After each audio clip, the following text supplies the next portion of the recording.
In this video, we study the glass ceiling effect and its impact on women. Women face several obstacles and barriers in order to attain high managerial positions as compared to men. They struggle to get fair representation in corporate boards and higher management levels. This is known as glass ceiling. The term glass ceiling refers to the unseen yet unreachable barrier that restrains women from rising to the upper step of the corporate ladder, regardless of their qualifications or attainments.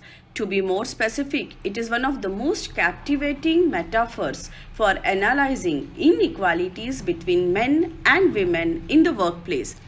The last 15 years have seen an exponential growth in research on women professionals and managers in organizations.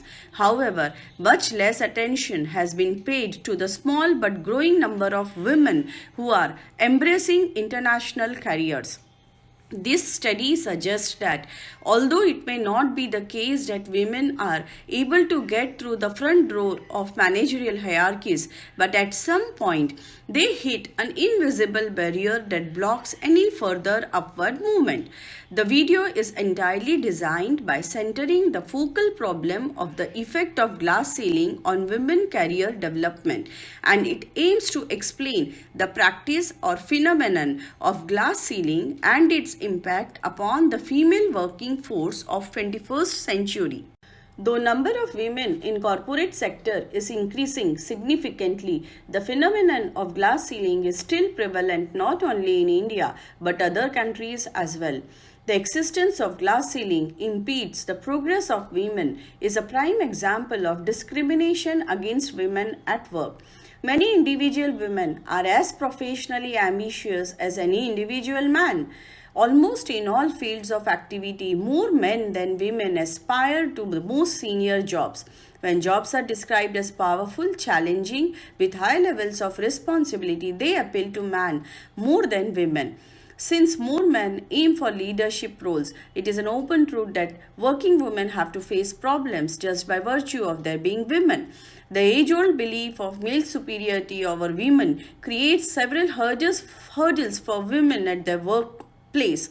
Gender stereotypes and perception of women at workplace affect the position of women managers.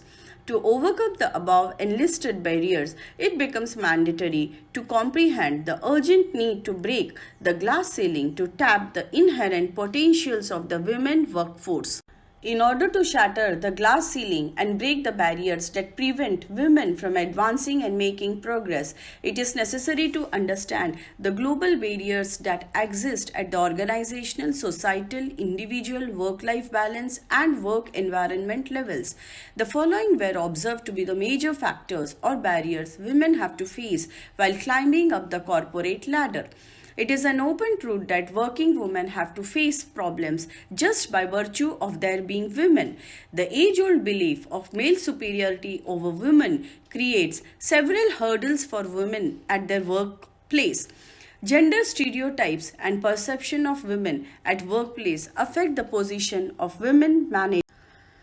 Three key reasons why the glass ceiling persists in excluding women from the top paying jobs. Women with college degrees often choose to work in fields that offer lower incomes. Although women have surpassed men in educational attainment, they are vastly underrepresented in top paying jobs. About 40% of women born in America in 1985 hold college degrees compared to just under 30% of men. Yet, women's educational advantage has not led to higher pay. One reason for the pay gap is college-educated women, more often than men, avoid majors that lead to higher earning occupations. Psychological differences between men and women could account for up to 10% of the pay gap. Much of the existing research concludes that women are more risk averse than men are. The willingness to take risk help the employees compete for higher paying jobs and negotiate higher salaries.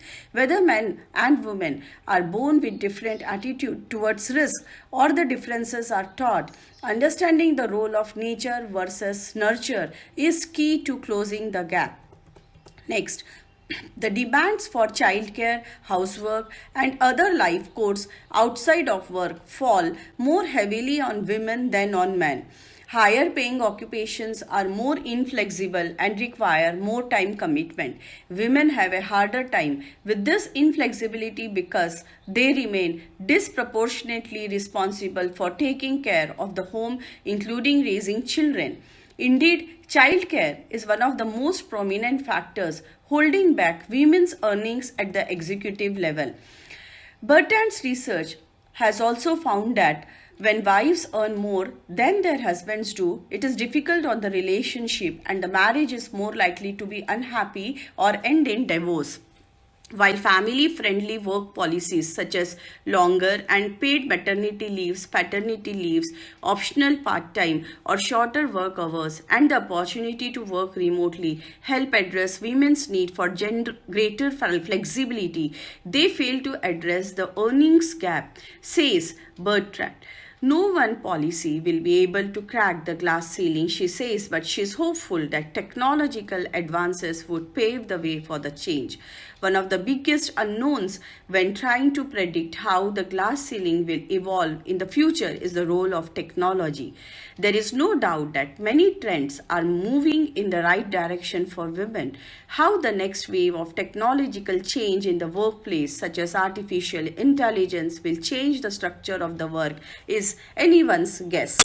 What are the implications of the glass ceiling phenomenon? First, we see the social implications.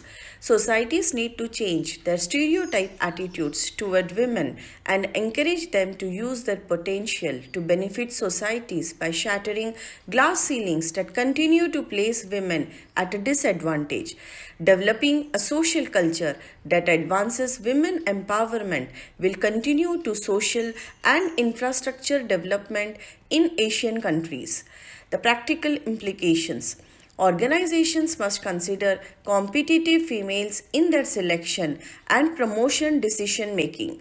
Asian countries, especially developing countries such as Pakistan, need to develop policies to encourage active participation of the female workforce in upper echelons. The equal employment policies will reduce the dependency ratio of females, consequently driving the country's economic growth. So, we conclude that women are better educated and more active in the labor force than ever and are increasingly working in managerial roles. Yet, despite these gains, their representation in the top positions in business still lags behind that of men. Thank you.